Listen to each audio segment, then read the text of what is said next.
Okay, so you decided not to push the button on the mission. Okay. Yep.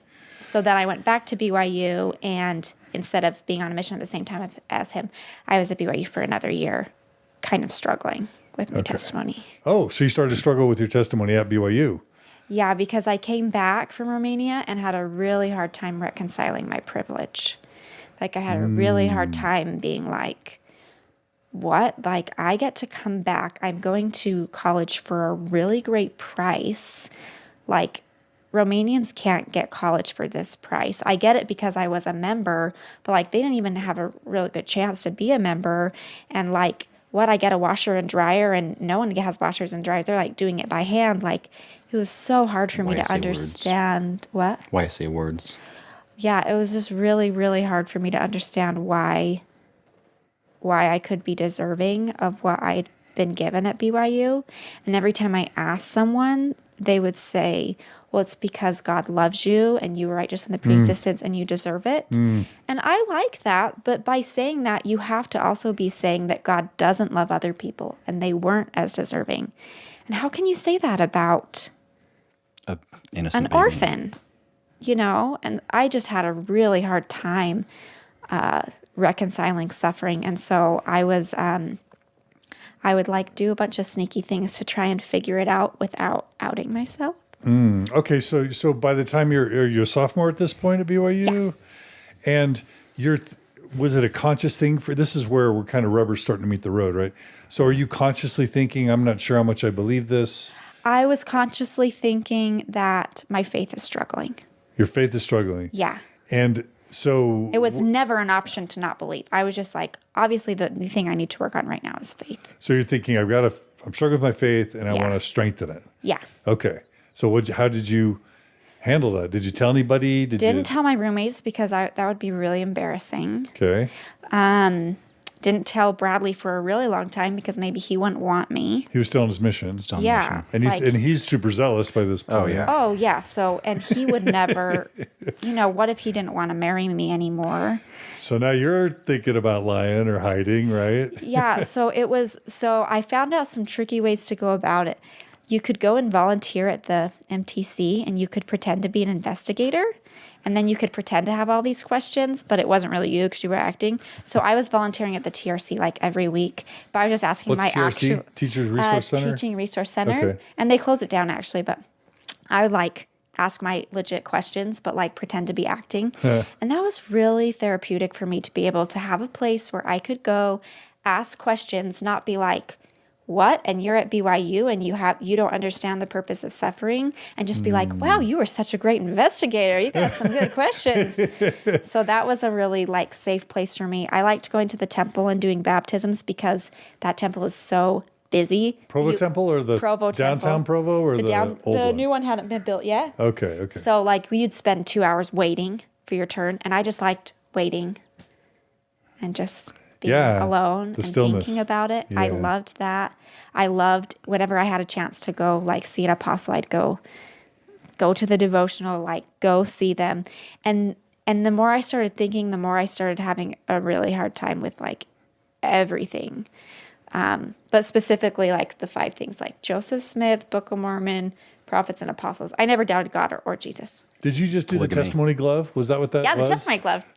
That's from the prophet's wife, right? Wendy. They gave us all kind of gloves. Nelson, like. Okay, She wrote that book. You just, yeah. Yep. So I was like. You're saying those you never doubted? No, I never doubted God or Jesus, but I doubted the other 3. So tell us slowly again. You started doubting. Joseph Smith. The Book of Mormon. Mormon, prophets and apostles. You started doubting that as a sophomore at BYU. And around what year were you a sophomore at BYU? 2014. 2014. Okay. Yeah. Okay, that's 5 years ago. Yeah. Okay. Yeah. And I was also having a hard time with BYU culture. There were some things that were really hard for me, like BYU finances were really hard for me to see because my family grew up poor and we paid tithing and things like that. And I knew that tithing money went to BYU, but I had a really hard time being like, tithing money subsidizes BYU education. So why does the widow's mite in Peru subsidized my college education, especially when like, yeah, we were poor, but like we were educated. I had saved my money. Like I could be like the rest of my peers and get some student loans and do college. Why am I able to afford college? Because tithing money is going to it. Poor is a relative term too. Yeah, we were not that poor, you know, but like I had seen people in Romania that were poor, and it was really hard for me to know that tithing money was going to it. And like, if that was God's plan, doesn't he know that I don't need that? Like, so that was really hard. And then seeing how much money goes into BYU, there's so much money. Like, I was doing YServe groups and like helping mentor, and there was What is just that? What is it's the service like the student service organization? Yeah. Okay. So I I'd think go it in was BYUSA when I was there. Like, So Well, there's there's still- BYUSA, which is leadership, and then Okay. there's service, which is like service in Okay. the community. got it. Yeah, and I was doing the service one, so like mentoring students like in the community. Yeah. And they just had so much money to spend. Like I remember getting to the end of the year and I was a program director and they were like, we have a lot of money left in our budget. If we don't spend it, we're going to lose it in the budget next year. What can we spend it on? So like we took all the kids bowling and bought pizza and that felt really hard to do because it's like, this was tithing money, you know? Yeah. So that was really hard seeing like the grounds are absolutely gorgeous. Spectacular, right? Just won an award 2019, like most beautiful college campus. And just knowing that like tithing money goes to like flowers They that are replace the changed flowers out like every week or month.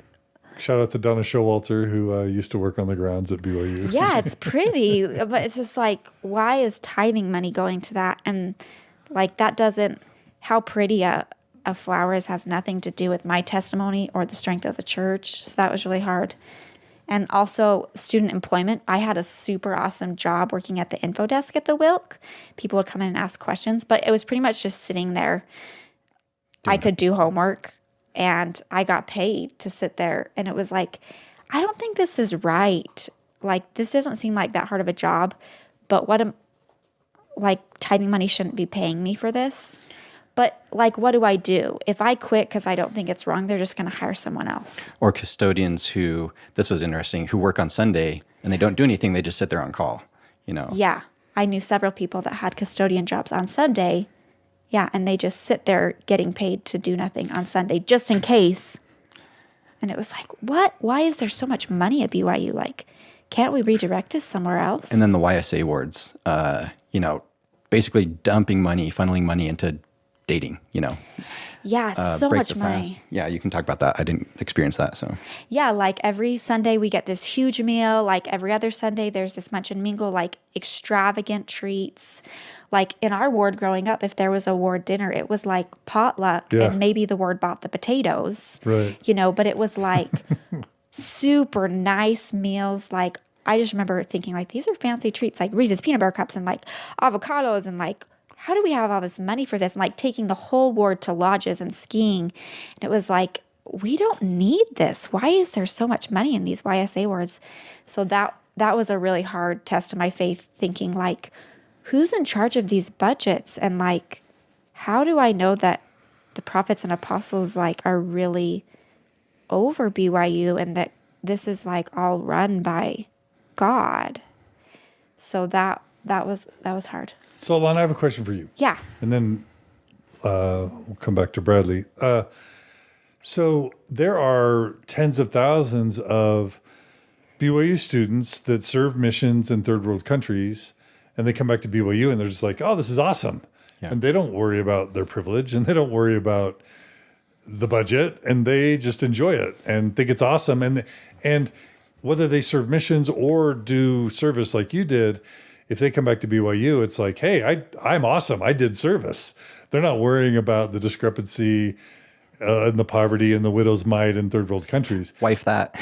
What? Wife that. What does that mean? It means like, that's what I'm looking for in a wife. Right? Like it's a boost to your dating. Right. So can you explain, and this is always, you know, a curious thing about like people who question or doubt the church or leave it. What was it that made you so different than probably almost all your peers in terms of privilege awareness, empathy and sympathy for those in poverty? concerns about budget and opulence at BYU? Do you even know? Was it, you said you grew up poor. Was that it? Is it just your personality? You have a higher conscience? Like, any idea? I think some of it's nature. I think some of it I came with, but Just social justice? But it's scriptures, right? It's like Jesus serving the poor and knowing that like we need to be taking care of these people. And it's like, you know, it's like really wanting to be like Jesus and like really wanting. That's what I thought it was. So it was being very Mormon, basically, very Christian. And Christ-like and the strength of your testimony. Yeah, that's dangerous. Believing too literally in Jesus' teachings and the Book of Mormon teachings, frankly, is dangerous to a testimony, it turns out. Yeah. Well, that's to your credit. So, yeah. And having a really good educational background, like growing up, I was really encouraged to ask questions. I was never told like, you're asking too many questions. In fact, I think I was kind of publicly awarded a couple times for like how curious I was. And so I felt like finding things that were weird or confusing or didn't have answers was a really good thing. Like that's what everyone should be doing. Kristen Gluth Cranny wants to know, Alana, if your dad's doubt in any way gave you that space to think more freely. That's a great question. Thanks, Kristen. Yeah.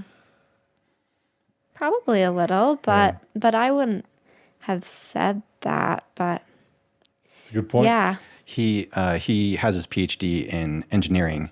And so that's kind of generally who he was too, curious and yeah, even as a believer, he was like, and ask the hard questions, figure it out. If you don't find an answer, like keep looking. That's the joy in life, is figuring things out. So maybe, yeah, I could say maybe his doubt a little bit, but even more just who he was as a seeker of truth. And that was someone who I really looked up to.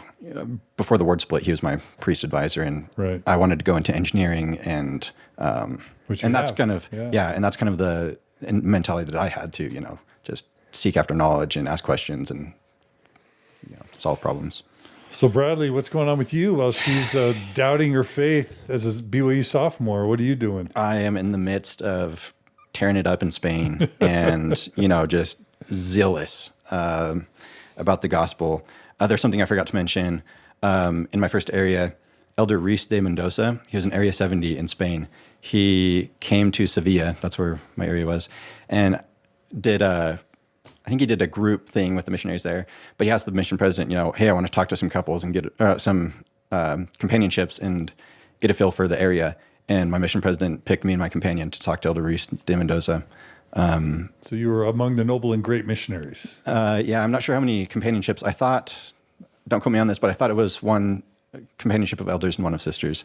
And so my companion and I went in with a private room with us and Reese de Mendoza. And he talked about, he asked some questions about the work and how it was going.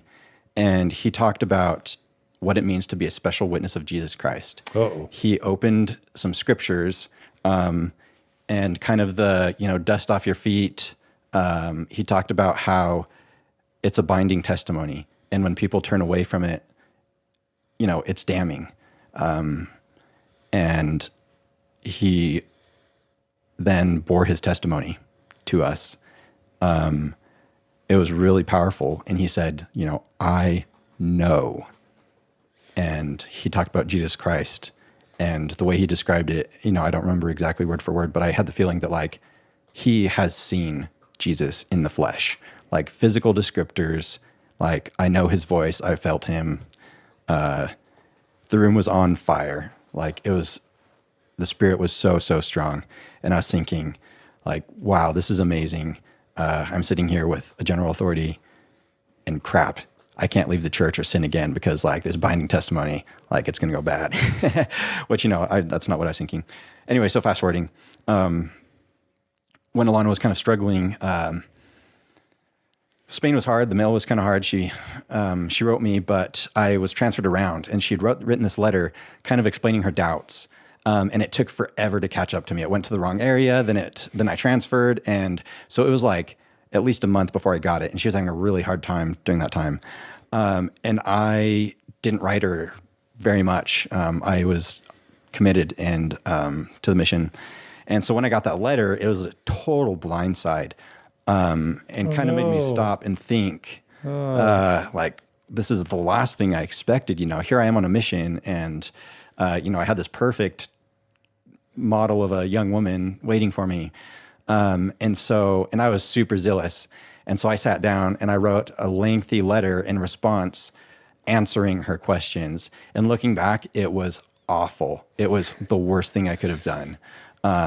She asked about polygamy. She asked about blacks in the priesthood. She asked about all these typical hard questions. In your email? In her letter? In her letter. Okay, wait, back to you, Alana. You did not tell us about all this. So you started that sophomore year getting into the controversial history stuff.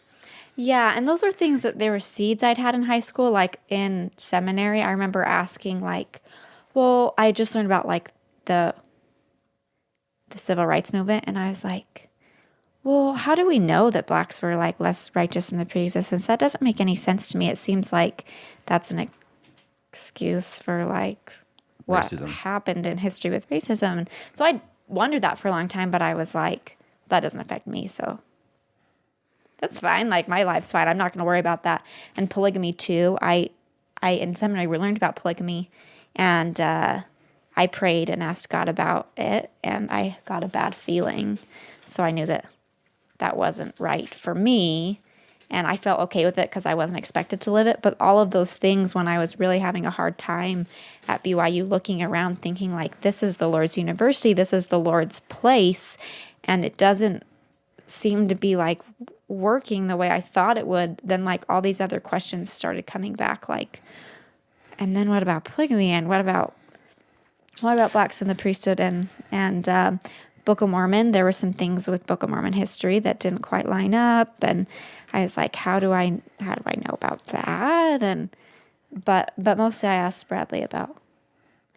I just said, hey, I'm having a really hard time.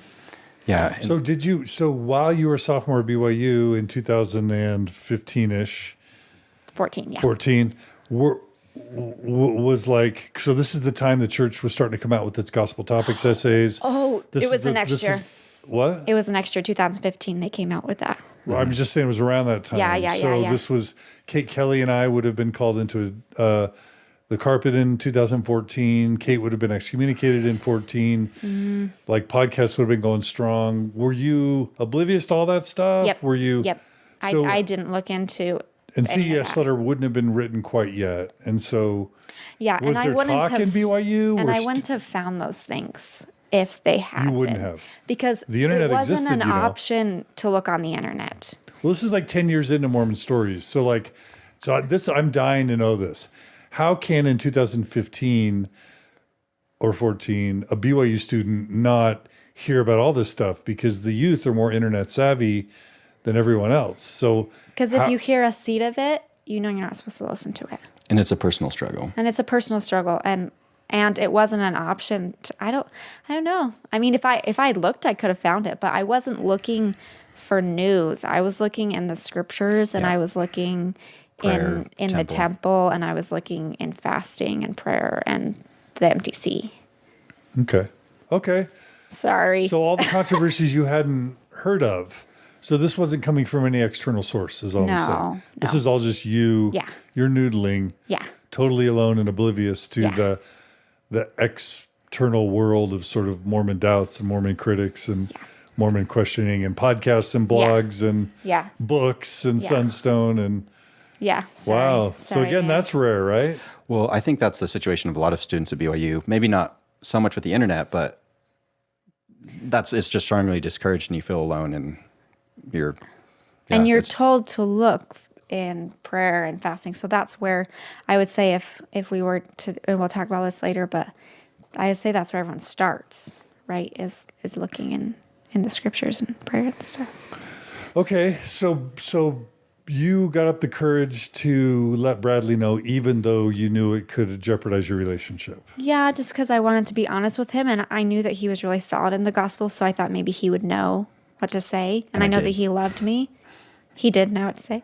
Air quotes, you know. They did, what he said didn't help my testimony, but I knew that he loved me and he was concerned about me. And I felt really, really broken. I asked for a lot of priesthood blessings.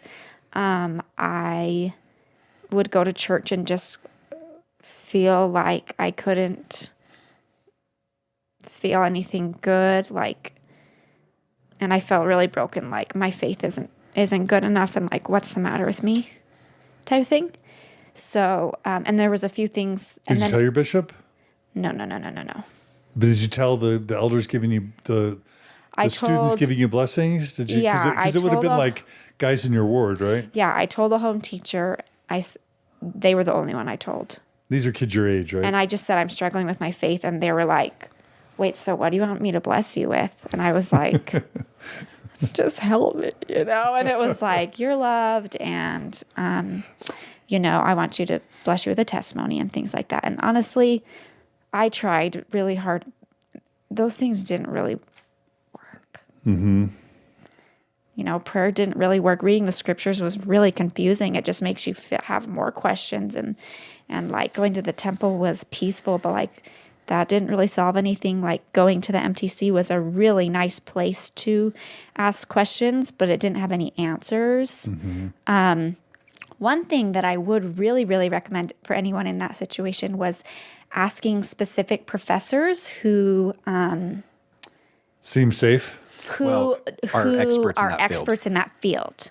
So like Fluman, Spencer Fluman, or no, like asking about polygamy to a church history PhD guy, okay. Or asking about evolution to a biology professor. Yeah, like don't mix topics. But don't ask a religion professor about biology. Yeah, no, because then they'll give you the black and white. Why is this a question for you? And there's definitely conflict between departments that I've seen because, the religion department, some professors are in denial of evolution, but then they're teaching it across campus. So anyway. Yeah.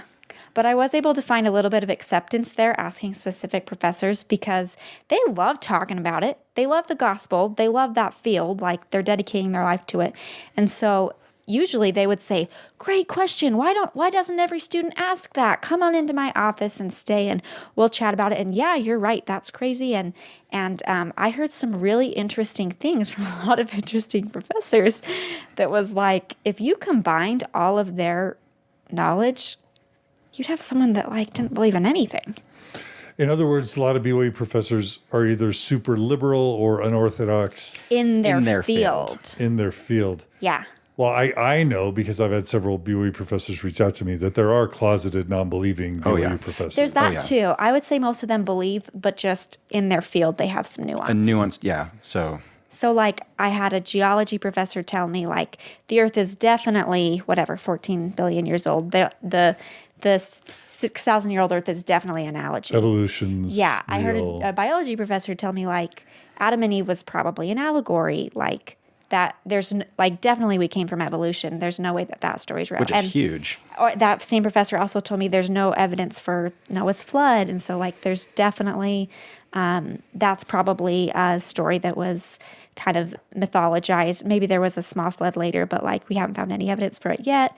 My elementary education professors told me the way they teach Sunday school is really developmentally inappropriate. Church history professors telling us Joseph Smith went hunting for hidden treasure and didn't find it. He made a lot of mistakes. Sociology professors saying the way the church treats the LGBT community is wrong and inappropriate. They'll change one day. And it was but they all compartmentalize. And believe everything else. And it was well, if you listen to all of them, there's nothing left. So, but I found some solace there and some acceptance talking to one at a time. Safe, thoughtful professors. Intelligent people who still believe. And I think that's the right thing for them to do. It's academically honest. They're experts in that field. So hopefully, the church doesn't go to BYU professors after this and say, you're only supposed to promote faith, which they are. That's the mission of BYU is to promote faith. And so there's some conflict of interest there. And we can get into later maybe BYU's accreditation. But that's what I experienced too. Yeah. Okay. And the two things that finally I felt like my testimony got fixed was I went to a devotional with Dallin H. Oaks, and there was like a Q&A afterwards, and someone asked, you're an intellectual, which he is, like, how do you reconcile all the issues with the Book of Mormon? And he said, I've read it and prayed about it. And I was like, Oh, that's how Dallin H. Oaks knows it's true. Like, I read it and prayed about it, and that's what I did too. So, like, why am I worried that I'm broken and, like, more broken than Dallin H. Oaks? Because that's what he did. And that's all he did, clearly, because that's all he had to say, And so after that, I was like, I'm good enough. Like, my Book of Mormon testimony is good enough. Like, I'm okay. And then... So you kind of put everything back on the shelf. Yeah, I was like, I'm okay. I'm not broken. I'm the same as these guys. Apostle. Yeah, so I kind of was like, okay, Book of Mormon, maybe there's some issues there, but, like, it really inspires me. It really helps me. I read about it. I prayed about it. It's good enough for me. It's good enough for me to, like, still stay here and get married, and I'll be okay there. And then General Conference was coming up, and I was just pleading with God, like, I just feel so broken. I'm so tired of feeling broken. Can you just, like, I know that the prophets and apostles, sometimes they make mistakes, but, like, can you just show me that, like, you're coming through them somehow? Like, please. And so I made arrangements to go to General Conference live, which I would recommend. That's cool to do when you're in Provo. The conference center. Yeah. And I was like, I don't know about these guys, but I know God really well. I know Christ really well. I know their voice. So I'm going to, like, listen for them.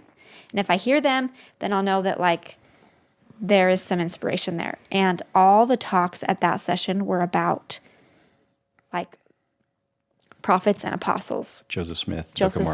And I saw it as a huge sign. Like, God is listening to me because that's what I asked him for. And, like, that's what everybody spoke about. And so I was like, I saw it as a huge, huge sign.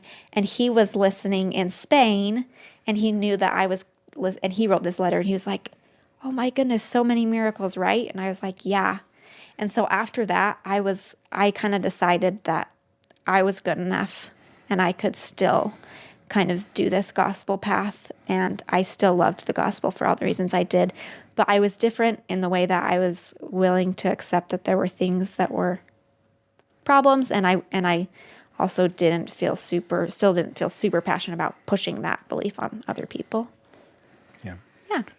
And so, Bradley, how did you deal with her, like, sticking that dagger in that she's doubting? When you're a super zealous missionary, what? Yeah, I mean, super bad answer, lengthy letter with all these rationalizations for polygamy, for the blacks in the priesthood thing, and things that the church disowns now, but things that I was taught growing up. And so, and things that I'd maybe found on the scriptures, and I was confident. I knew the church was true. Like, I knew that Joseph Smith was, like, a prophet, and so, like, they couldn't be wrong, like, this is how it's got to be. And so, and there's an answer, that we should be able to find. But yeah, and then afterwards we stayed in contact. And so there was the Little Things conference, and that was big.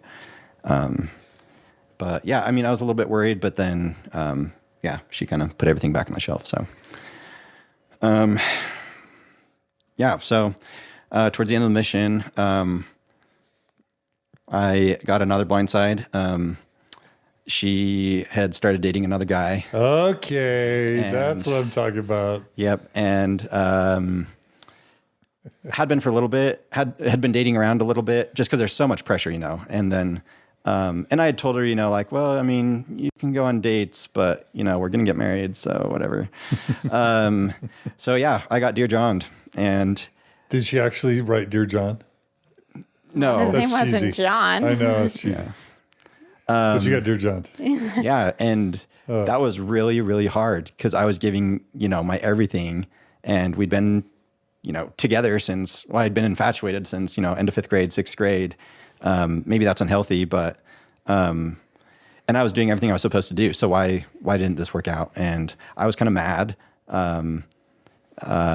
There were things that were in back and forth, and I basically said, well, don't make a decision until I get home because they were pretty serious. And so it was really hard and contributed to, the depression and things on the mission, and still does. It's still like a really painful scar that's still there. And, we've had to kind of work through, and it doesn't seem like a big deal, right? Like dating around and dear Johnning somebody, but I don't know. It's kind of, deal. yeah. So that was hard. And then she kind of prolonged that decision. I got home, and then it was, like it was when I left, and everything fell back together. So what happened to this other boy? How'd you? I broke up with him 2 months before Bradley got home. Why? I mean, how'd you make that decision? Prayed about it. Really? Got a really strong And answer. what did Heavenly Father say?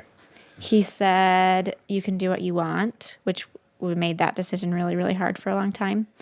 And eventually I came to the conclusion that I wanted Bradley still. And so I prayed and asked God. I remember I was in Peru at the time. I went and taught English in Peru. And I knelt down and prayed and said, I'd like to marry Bradley. Could you help me? Like, do you approve of that? Would that be okay with you? And felt really, really strong yes. That I kind of felt like it's going to be hard, but I approve, and I'm so happy, and I will love that decision as much as you will. And so I've never looked back on that. All right. Yeah. And part of the kind of difficult thing that rose up later on was the way the church kind of, so guys, growing up, you don't date seriously. Guys are focusing on their mission. You go on a mission, and girls graduate, and they're not expected to go on a mission, which is weird, kind of. And then they go off to school. They date around. They're encouraged to have fun, make lots of friends, and just play the field and whatever, while guys are on a mission. And then you come home from a mission, and then it's like, get married. Every mission president, well, maybe not every, but the outgoing talk to missionaries going home in personal interviews is like, all right, go home, get married, have a family. And so I didn't date around. I got home, and in July, went back to school in September or end of August with her here at BYU. And it was awesome. We were finally dating away from our parents. We were dating post-mission, so there's no focus on your mission. And so it really took off, made out by the duck pond and all the, all that stuff. And then proposed in like September, and we got married in December. Oh, wow. So, super fast. Yep. Super fast. Not as fast as others, but. Yeah. But it was, it was what I was supposed to do. And there were still apprehensions about things that had happened and wounds that I had. But I just decided, it's not worth giving this up, and I'm going to take the high road and just, forgive and forget. And you felt betrayed a little bit. Yeah. And it got harder later on, but it was, but that was what I wanted. And yeah, I don't regret that decision, and we're happy. So, fast forward. We've been married like 3.5 years now. That was 2015, end of 2015. We had our kid like a year later. A year later, yeah. We wanted to wait till she was closer to graduation. She was still in school, but dance was a big thing, and so. So, as BYU newlyweds, I imagine, Alana, you were just trying to keep everything on the shelf, right? And trying to and this renewed hard for optimism. me. It's like, yeah. temple marriage, and he's home, returned missionary. Yeah, it was a dream. So you were living the dream again. You were back on the train. Yep. And that was good. Yep. And you were happy. Yes. Were you living in Wymount? No. We started at YView, and then we moved for like to a a week because really there was cheap, no- dumpy apartment. Yeah, and YView was so expensive. So, I think there was some nuance on her shelf, but it was. Did that bug you? But it was pushed back. Did that No, bug I didn't know. I had no idea. I didn't tell him. 'Cause I It was wasn't like, sure. oh well, like she resolved it, and like we're getting married in the temple, and like this is awesome. Yeah. We're doing what we're supposed to do. So, so both faithful, super strong. I struggled with I was in a YSA ward for a few months, but Didn't like it for some of the same reasons, and the dating pressure, and it was just really frivolous and immature. I felt like coming home from a mission. Got married, went to married student ward. Part of the thing was like I felt like callings were fake. Like, how do you serve? The money thing a little bit. I didn't play intramural sports, and that was huge. And so we tried inviting couples over for board games and things, and it was just hard to make friends as married couples who are busy students, because you don't have roommates, and you know and you don't have the forced dating, and so I guess fast forward to last year. So how many years were you just relatively Orthodox believing? 2. Married BYU 2. students? And we had a baby, and I finished school with a baby. So we're up to 2017 now? Yeah. Which is 2 years ago. Mm-hmm. And that was really hard. So we had the baby, and she did student teaching afterwards, which she's gone, 8 to 4. And I was doing mechanical engineering, which is a really strenuous major, and shuffling a baby around on campus. We had siblings here, which was nice, so we kind of passed them around, but it was hard. It was brutal. She was tired. It was definitely a strain. We didn't see each other a lot. It was hard. It was really tough having a kid. So, but we don't regret it. He's awesome. We love him. So, Yep. So No, that was till last year. yeah. Oh yeah, up until Because I remember you guys bringing a baby to the little workshops we were doing. Yeah. to the workshops and yep. So Yep, that's he's cute. So fast forward to last spring. I'd been really strong. Some of the mission zeal, I'd tapered off with, not reading Preach My Gospel every day and that kind of thing. And I had, there were things that I'd thought about growing up, and in the mechanical engineering major, you think about a problem, you use your resources and tools to like solve a problem and figure it out. And there were a couple classes at BYU that were really influential on me. My freshman year, I had to take a class that they discontinued. It was the history of creativity. And I had a professor who I'm pretty sure was out. And non-believing, you mean? Yeah, non-believing. Non-believing. As a professor, you can't be out. Because you have to keep your temple recommended. Yes, you get fired, so you have to pretend. So I'm pretty sure he was non-believing, and it was his last semester teaching before he retired. And so I think he just, whatever. It was kind of a hard class because he, Can you share his name or not? Do you know? No pressure. Yeah, I'd rather not. Okay. But yeah, we talked about the Reformation, and we talked about the Enlightenment, and we talked about the Renaissance, and all these things where I idolized Leonardo da Vinci and Martin Luther Galileo. and just all these people who not fought the system but used their brain to think about things and didn't take it as a given. That the geocentric model of the solar system and even if it didn't jive with scriptures, they looked at the evidence, and the evidence is what guided them. There was that. There's a couple other classes that were really influential, and I did not like the religion classes. We took a Why not? Go into detail. What was the class? Eternal Family. We took Eternal Family like right after we got married. Did not like the professor personally, and there Just was an annoying professor. Yeah, young, immature, his first semester, and then there were just things said in class that I was like, that's not right. It was so long ago, and I haven't thought about it a lot, but it was a big turnoff to. There was a lot of justification for doctrine.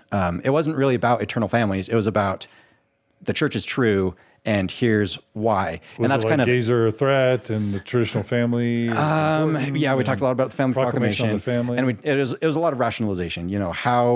What's the definition of doctrine, and how not to get lost in the stuff that's not important. And it was weird. And I think the religion department had recently redone all the religion classes. And so I think that was a huge focus, was just every single religion class. It wasn't about, well, I can't say every single, but the main track, a huge theme was doubts and how do you know what's doctrine, because that's a huge struggle, and prophets. And so it wasn't really about eternal families. Because by then the essays had come out. Essays had come out, which we weren't aware of. Letter had come out. The essays I'd been we were aware of. excommunicated. Kate had been excommunicated. And I'd heard buzz in the mission about that stuff because Kate Kelly served in Spain, I think. That's right.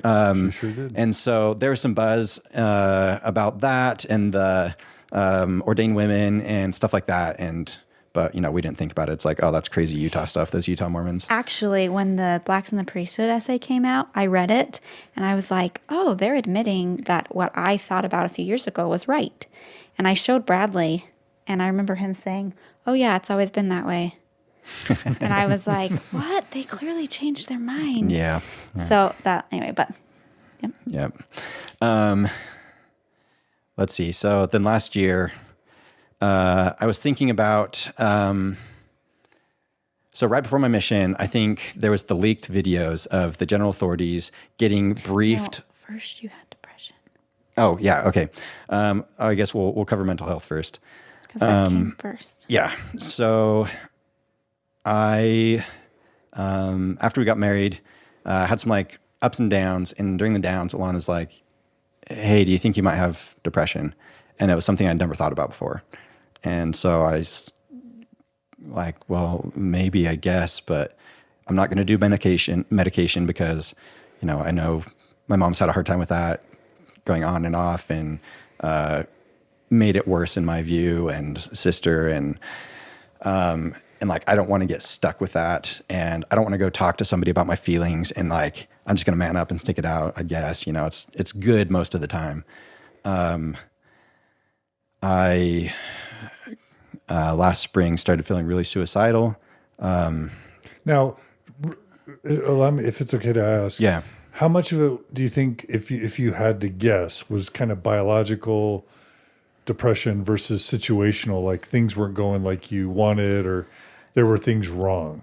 Because there's a difference. Everything was going perfect, married, going to BYU. Like there was no reason to be sad, and people would tell me that. And it makes it so much worse. So biological. So you would have said, I'm happy in my marriage. You would have said, I love the church. You would have said, I love my major. We were happy living in a terrible apartment, and it was tiny, and we loved it. Okay. It was awesome. So it was biological. Yeah, it was biological, and nature versus nurture. I don't know. There's a lot of factors, and it runs in your family. Runs in the family, definitely, multi-generationally. Yeah, and so, feeling really suicidal. I worked in a laboratory on campus as a TA, and I'd work late a lot of the time. And sometimes when I was really down, I would just stay there by myself, not want to go home, just not for any particular reason. Just I didn't want to be around people, and then I'd beat myself up over that. Like my wife and kid are at home. Like I don't want to spend time with them. Like there's just so many things. One night I was staying late in the lab, just wasting time, procrastinating, and I hung a rope from there's like a beam or whatever in the lab, and got up, like sat on a garbage can, and like got really close, and I just thought, like, I could just end it, I could just end the suffering and just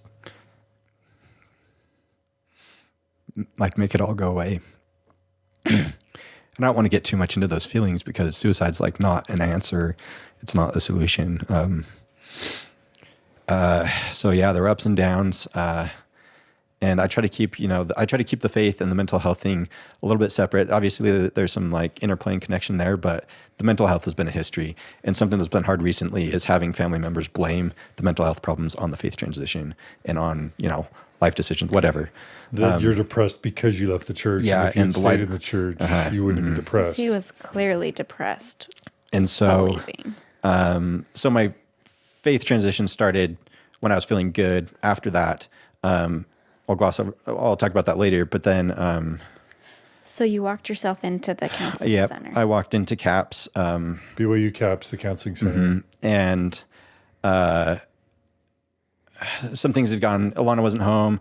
I was going to meet with some friends. It fell through, and I was alone on campus.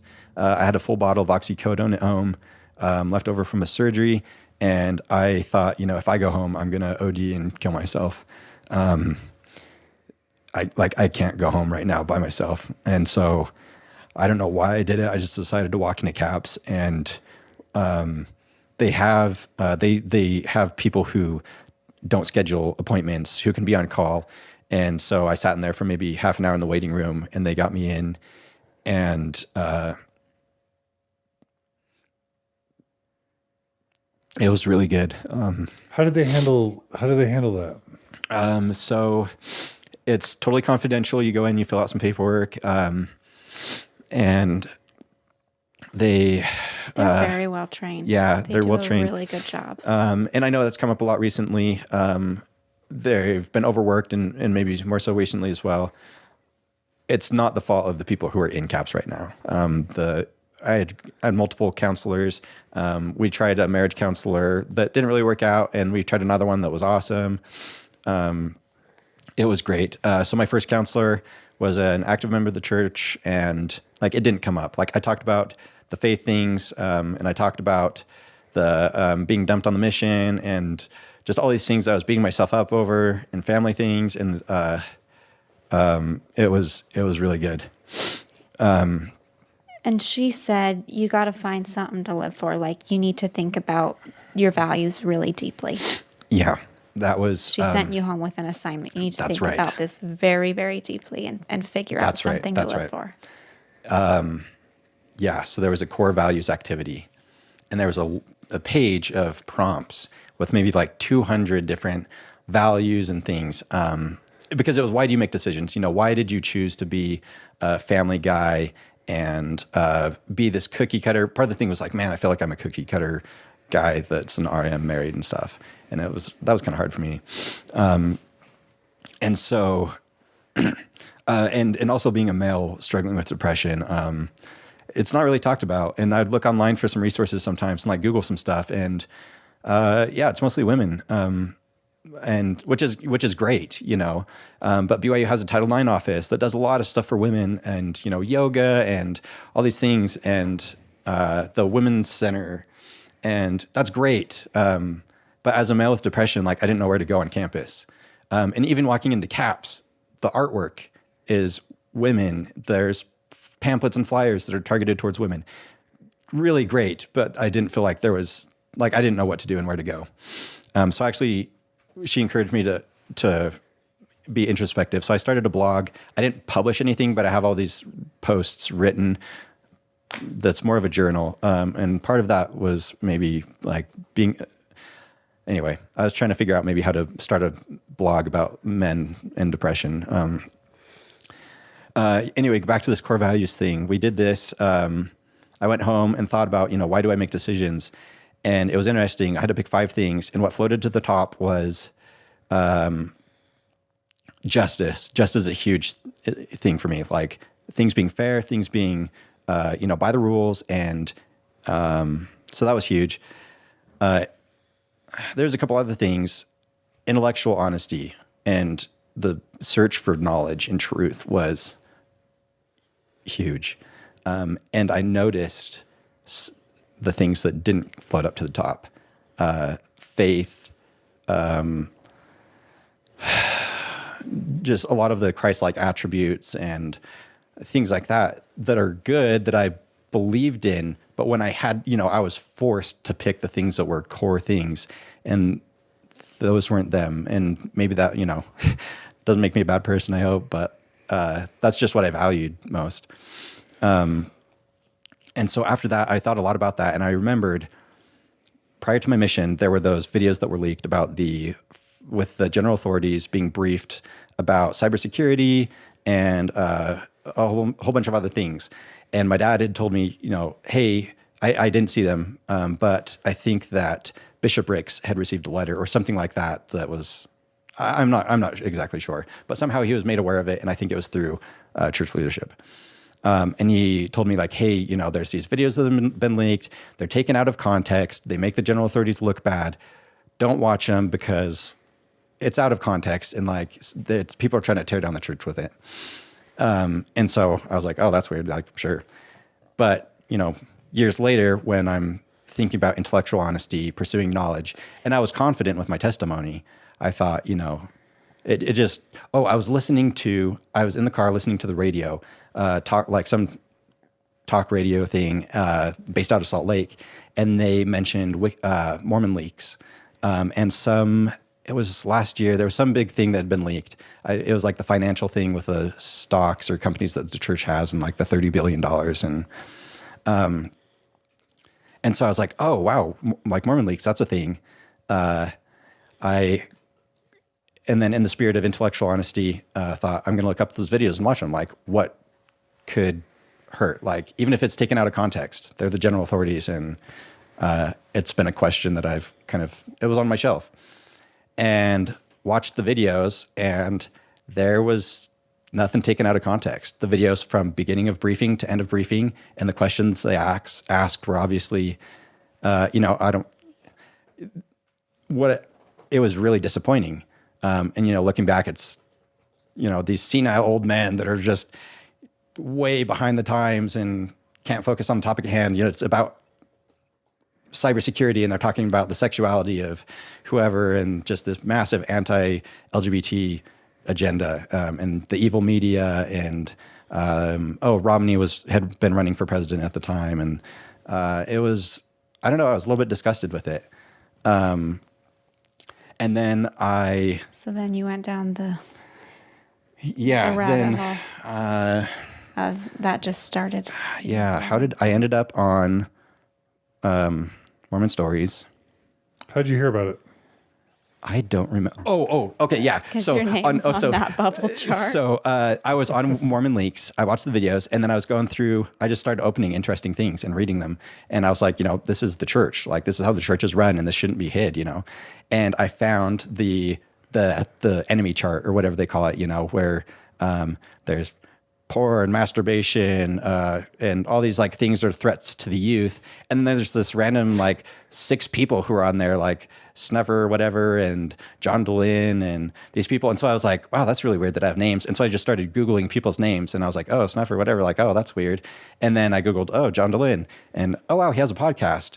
And what's Mormon Stories? Opened up Mormon Stories. Wow, this looks like actually, a well put together thing, and there's podcasts, and this is really interesting. And so I searched the topics, and there was one that came up. I searched for something with marriage, and something that came up was I don't remember, I should have looked it up beforehand. It was the one where I think the couple was from Nevada. He had left first, she joined him later, and they started a marijuana business, and they had some marital problems. And I listened to that, and they talk about the Book of Abraham. And that was the beginning of the end. It was evidence. It was logical. It was, undeniable. We have the papyrus. It was stuff that I'd kind of heard of, but like I'd rationalized and didn't know the details. And that was a shock. And then, I went down the rabbit hole, and it's been covered a lot. So then I went to Alana, and I was like, I think, and it was really fast. Within 3 days, I was done with the church. I would go to school. I would Wikipedia things and look at primary sources, diaries, journals, church documents, LDS.org articles, and like it made it worse. That's the evidence, the scriptures, and just spent hours and hours and hours every day. And Alana didn't know. And then I said, hey, you should maybe watch this podcast. I think it's really good. And you were familiar with John DeLynn because of the why do people leave the church thing. And so I listened, and I was like, oh yeah, I knew about this. I knew about Book of Abraham and stuff like that. He's like, you did? And you're still going to church, And I was like, well, yeah, there's lots of reasons why I still go to church, and why I still love going to church, and I love the gospel. And it didn't make sense to him, because he is very logical, and he's like, well, if it can be proved wrong, why would you do it? And like, oh, there's lots of reasons. But anyway, long story short, he was surprised that we were on way more of the same page than he thought. And I played catch up to her knowledge for a while. She had a really broad but superficial knowledge of the issues, and I just went down the rabbit hole and was shocked. And it was a really pivotal point in our marriage. And so I was like, what do you actually believe based on the evidence? What do you actually believe about the Book of Abraham? What do you actually deep down believe about Joseph Smith and the church and Jesus and God? And I was surprised that it was not what he thought it was. Not orthodox. And even to the point of the classical, what she described earlier is the problem of evil. How can there be evil and how can there be God? And just the fact of like questioning God, like blew me away, that I hadn't known that. And that she'd put it back on the shelf. Like I couldn't understand that. Like how could you think and know these things and put it on the shelf and continue to happily live the gospel? So do you have any questions? Yeah. Yeah. So what's it like just realizing now you're losing your faith at BYU and the risks involved in that? I was mad. I was like, felt super betrayed, felt lied to, and going to class was hard. Like the spiritual thoughts and just the spiritual environment. And I had been, like a really good person. There were people who were on campus doing things I didn't agree with. And I felt like, oh, that wasn't fair. And now that I don't believe, I'm like, wow, man, it was weird. It was so weird. And the more we would look, the more like disappointed we were together. Like we read Rough Stone Rolling, like we read Saints, we read No One Knows My History, like we asked religion professors. We took a trip to Jerusalem that was like kind of a pilgrimage, and we were trying to make sure that like we were trying to look for an answer there, kind of like what we should do. We'd wanted to go besides that for a long time. Yeah, but we're like, this is our chance to decide what we're going to do with our life. And we received several answers that was like, this can't really be a part of our life anymore. Yeah, it was seeing... Well, It was seeing the cradle of Christianity, seeing Orthodox Christianity, seeing the spot where, supposedly Jesus did this and Jesus did that and he died here maybe and he was buried here maybe. And like, wait, this is the original Christian church, like the Catholic Church and the Orthodox Church that split off. And like our church isn't true. And so where is Jesus? And it seemed, it was just obviously mythology. Maybe Jesus was an actual person, but because there's Jews and there's Muslims and there's Christians all sharing this, and it was just diverse, conflicting beliefs. And it was, how could God create this confusion? How could there be, millions of Muslims and millions of Jews and millions of Christians, and we all share this like common Old Testament story? And it just became obvious that it was mythology. And so at that point, we were both like... And whether or not it was true was less relevant to me, but like whether or not we wanted to continue with it in our lives. And we were in the Holocaust Museum in Israel, and they talk about like how those kinds of things get started. And I was reading and just thinking, wow, if I was a German, I would be doing the exact same thing. Like I would just be not brave enough to do anything about it. And it really focused on propaganda and blame and stereotyping. Yeah, and there's a quote that's like, first they took Jehovah's Witnesses, and I wasn't a Jehovah's Witness, so I didn't say anything. And then they take the handicapped people, and I didn't say anything because I wasn't handicapped. And then they took the Jews because I didn't say anything because I wasn't a Jew. And then they came for me, and there was no one left to defend me. And I actually have Jewish ancestry, so I felt like, wow, like this happened to my people. And it hit me like, I've been doing this to other people. Like I've been doing this to mostly my fellow gay students not my fellow, but gay students that studied with me in my major. Like I'd just been not worrying about their problems because it wasn't my problem. And I didn't feel like that was a very responsible thing to do anymore. Like I needed to not just keep doing something because it worked for me when it's really, really hurting other people. And our faith crisis was really different. There's mutual respect. She was more driven by the contemporary, like, social injustices and the damage that the church was doing. And I was focused on the logical, like, proving the church couldn't possibly be true. And therefore, I'm not going to participate in it. So that was really hard. And there was kind of this moment where we had to decide, like, so are we going to keep going to BYU? And I was graduated at the time. Bradley had a year left. And this was all under wraps from the family. Like, nobody knew, really. And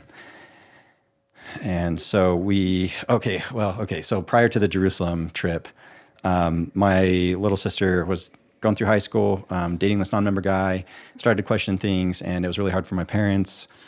And my mom called one day, and we had the best conversation that, like, I've ever had with my mom, probably.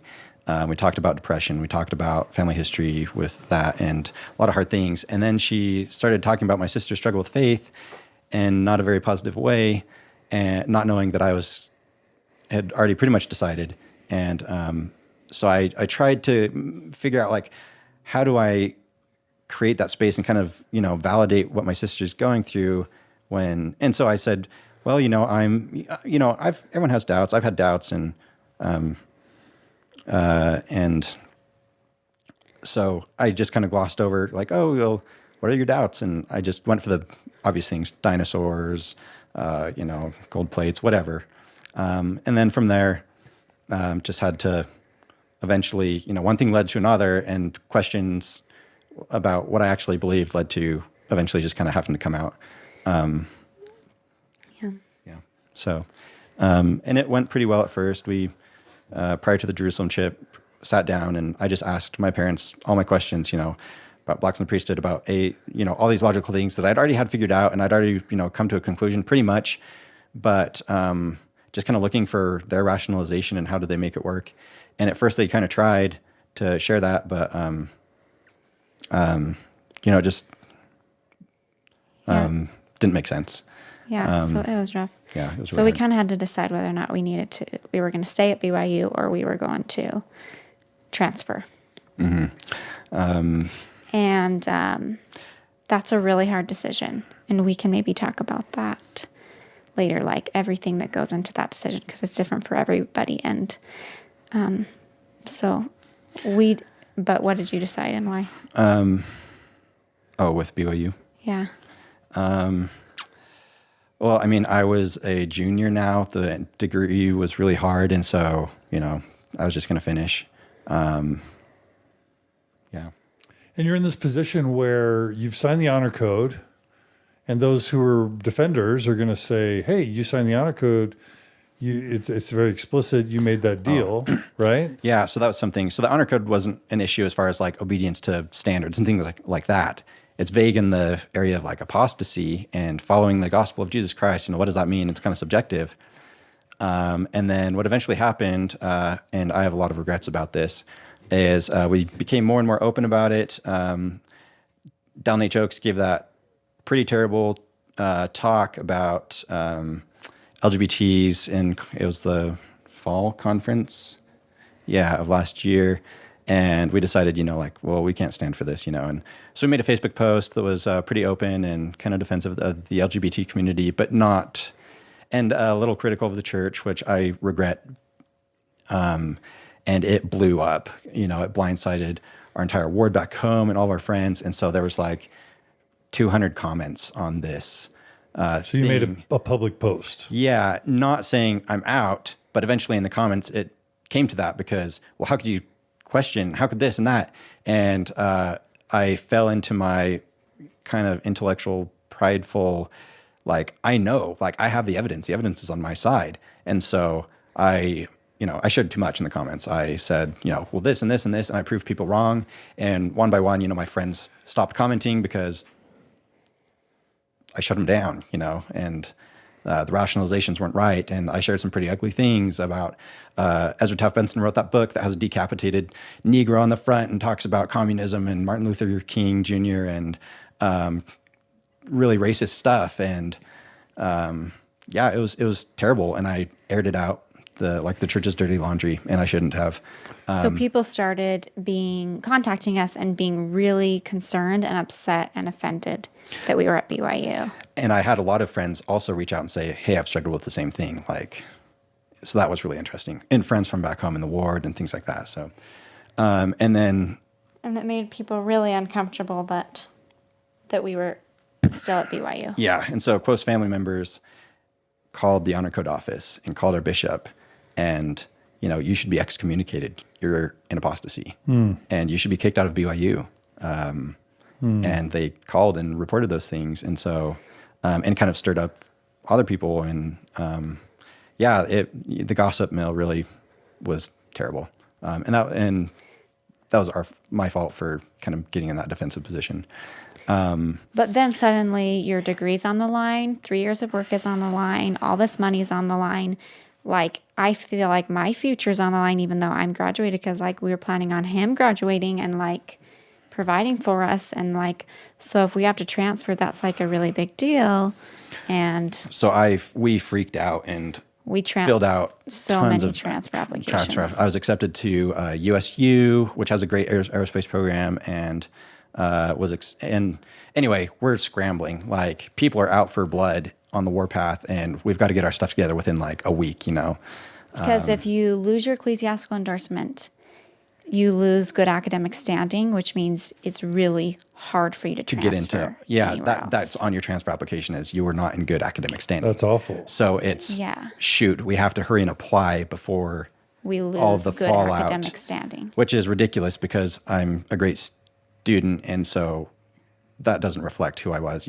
USU doesn't care about apostasy or whatever. So, and one of the biggest and kind of hurtful and nonsensical things was, well, you're taking a faithful student's spot. You don't deserve this. And I'm a junior in college.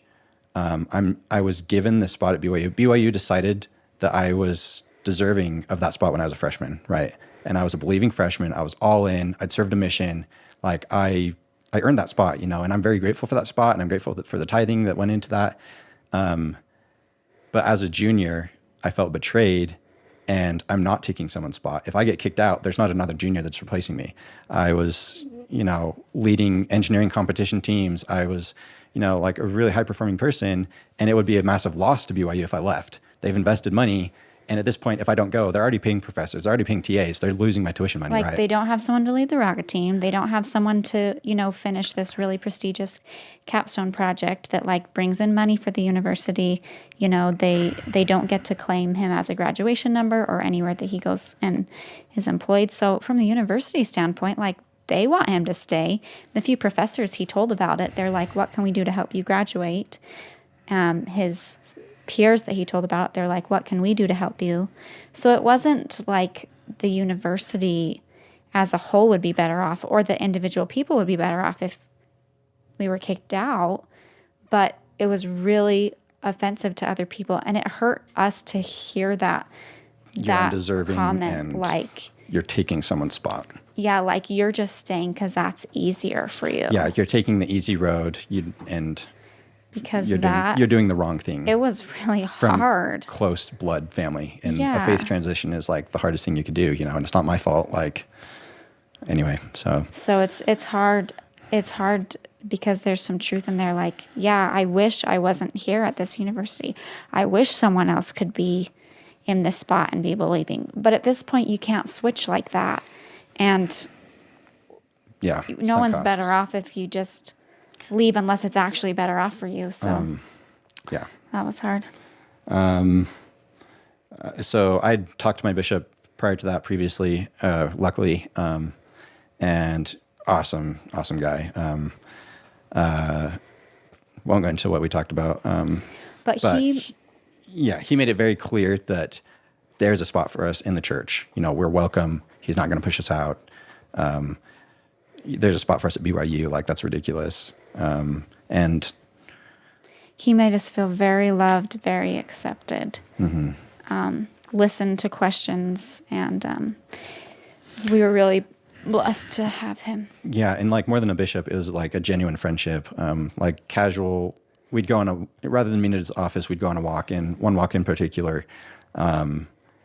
I was pretty sure of what I decided. And I asked him all my questions, and he was very validating of that. Like, and it was just a huge breath of fresh air because it's so polarized with believers, non-believers, and you don't talk about it, and there's tons of denial.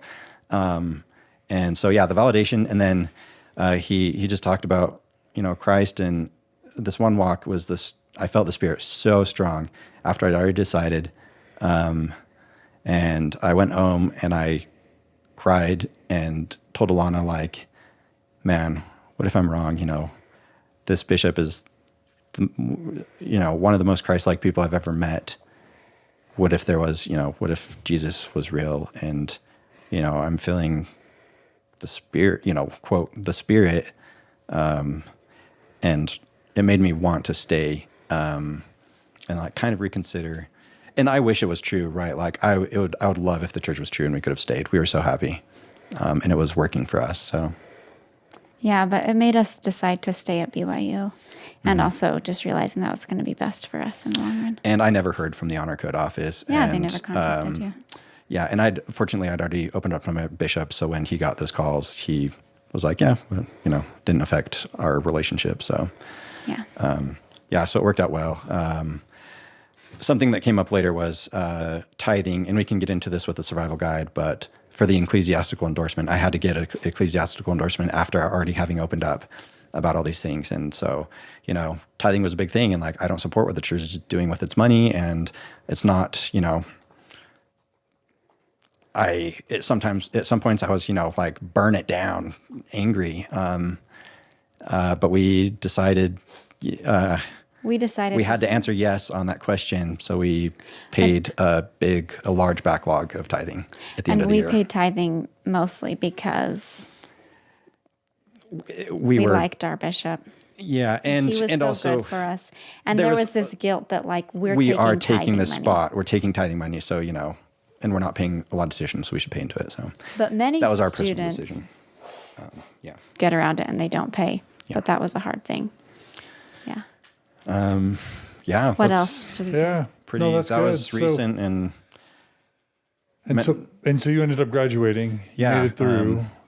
was it kind of another scenario where you kind of learned to lie a little bit, just like as a teen? No, I mean, I guess your bishop I was pretty open, and I asked him all my questions, and I said, hey, if you've got an answer, like, I'm open to an answer, but I've done due diligence, and I don't think there is one.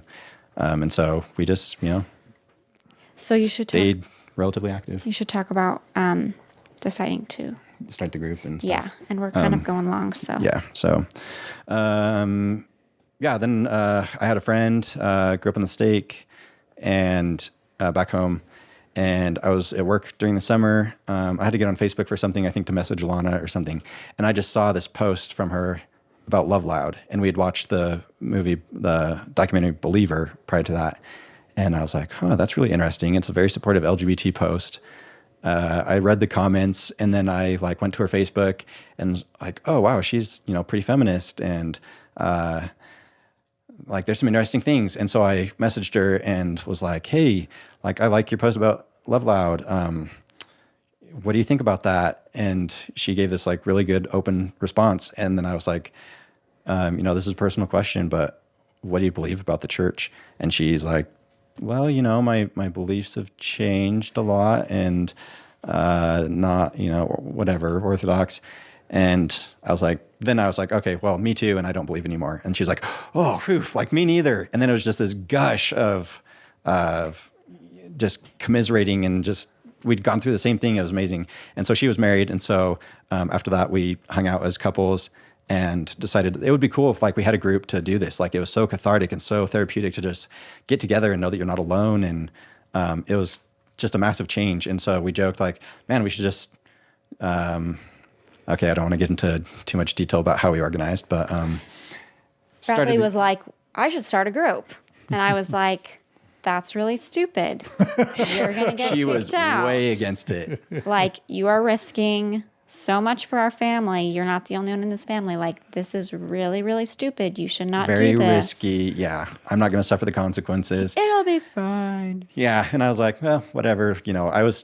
Anyway, so I did it anyway. He did and, it. Yeah, it was the three of us. Her husband was still kind of in, like, questioning, pretty open-minded.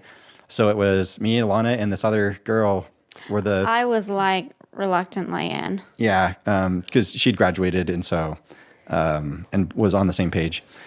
And So Bradley started trying to recruit. yeah, I was like, man, how do we find other people?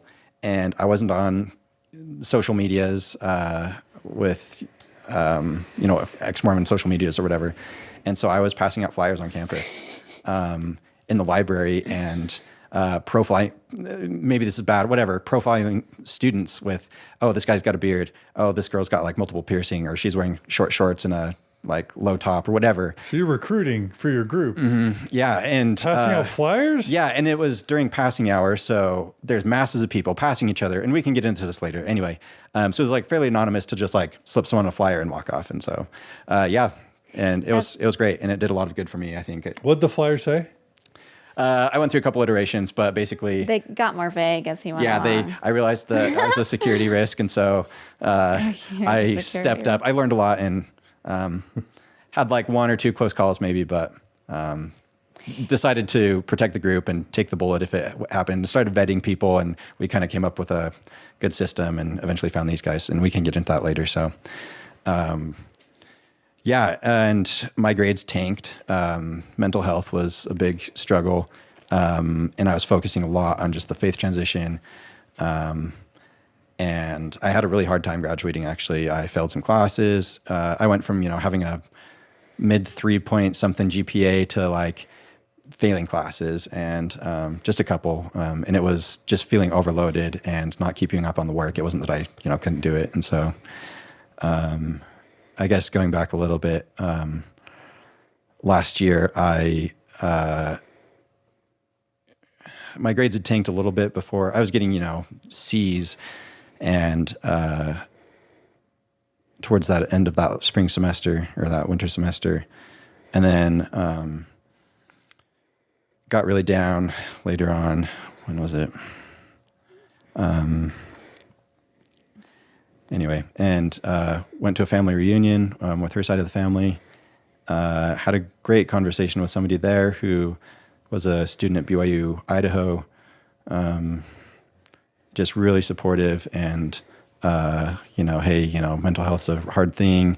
And it was great. But then at the family reunion afterwards, I felt terrible. So I went out to the car and attempted suicide. I drank a full half, 750 milliliters of like straight whiskey, and took a whole bottle of Benadryl. No, it was like 30 Benadryls. And got pretty loopy before I kind of went out, and texted guy in the group kind of a, hey man, like take care of the group, like a goodbye thing. And we talked about mental health. And so he called Alana and was like, hey, you need to find Bradley right now. And so she came out to the car, and I don't really remember anything past that, but I ended up in the hospital. It was really close. I was held there for a while, and yeah, I mean, I think I don't know, I had some experiences with, being unconscious, and God wasn't there. Later on, that's something that kind of stood out, but yeah. Is there any way to know if the faith crisis / BYU, sort of situation contributed to your depression? Because you were feeling depression before your faith crisis. So. Yeah. It probably contributed. I felt like I didn't have a lot of friends, but I was loving the group at that point. It was doing a lot of good for me. And so the support group, that I started. BYU and so, students. I was kind of bitter and angry, and family stuff wasn't going super well, but it wasn't that drove me to make that decision. That's not what I was thinking. But certainly it doesn't help, right? Yeah, it doesn't. Yeah, it makes everything really hard. I'm so sorry. Yeah, no, it's whatever. And we'll get to this, but just there's enough to deal with in college. Yeah. and you don't plan on or ever want to have a faith crisis. So there needs to be a graceful way, just sort of like an allowance. Like if you lose your faith at BYU, maybe some standards around how you behave, but we don't need to force you to go to church, and we don't need to force you and we can to lie, or we'll get into that. But and that's what we've talked a ton about that we want to cover in the panel. So okay. And then scraped by, graduated, and moved to Florida and working now. And I met you guys when we were doing these monthly Mormon Faith Crisis workshops at the Community of Christ building in Salt Lake which City. was actually my preschool when I lived in Salt Lake when I was 5. And anyway, that was weird. So, but you guys were showing up as BYU students. You're bringing your baby, if I remember right. Yeah, bringing other students. We saw you at the Mindy Gledhill Rabbit Hole concert. Alana and I had bought more tickets and offered them to other students in the group, and so it was a lot of fun. Yeah, and so we'd been in contact with you for like almost a year now. Anyway, so I knew you while you were going through this, and still you guys were kind of in hiding. So so we had to wait until you graduated to do this interview. Yeah. So it's going well, and there's continual struggles and stuff, but we're both still members. I was going to pull my records, but the church just made the thing where you have to get it notarized, and so I just haven't got around to it. But our records got transferred down to Florida, which kind of made me mad, and had a terrible experience with a doctor that I went to for something who turned out to be LDS, and I didn't know it, and he was a terrible doctor, didn't believe in mental health and all these things, and gave me a really hard time about being at BYU and stuff like that. It came up that I was a member, and so during this mental health crisis, and I decided like the church is going to haunt me forever and track me down, and the records are being transferred, and so like I need to get out and move on with my life. So, Alana, any final words before we move on to the next guest and then the panel? No.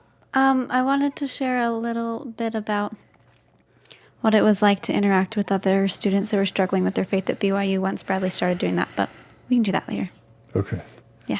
All right. Well, thanks for joining us for parts 1 and maybe 2 of this series on, being a BYU student, unorthodox or non-believing, and coping with that. We have much more to come. We're going to do 2 more stories of other BYU students, and then we're going to do a panel where we talk about an amazing resource, the BYU Survival Guide, and best tips and tricks on what you can do if you're a BYU student, or if you know a BYU student who's going through a faith crisis and they're trying to survive BYU. We're going to do our best to provide help and support. And if we can find a way to help current BYU students find community without endangering, we want to try and do that too. So that's part of the tricky business of all this. So don't go away. Come right back, and you'll hear more about navigating BYU as a non-believing and or unorthodox student.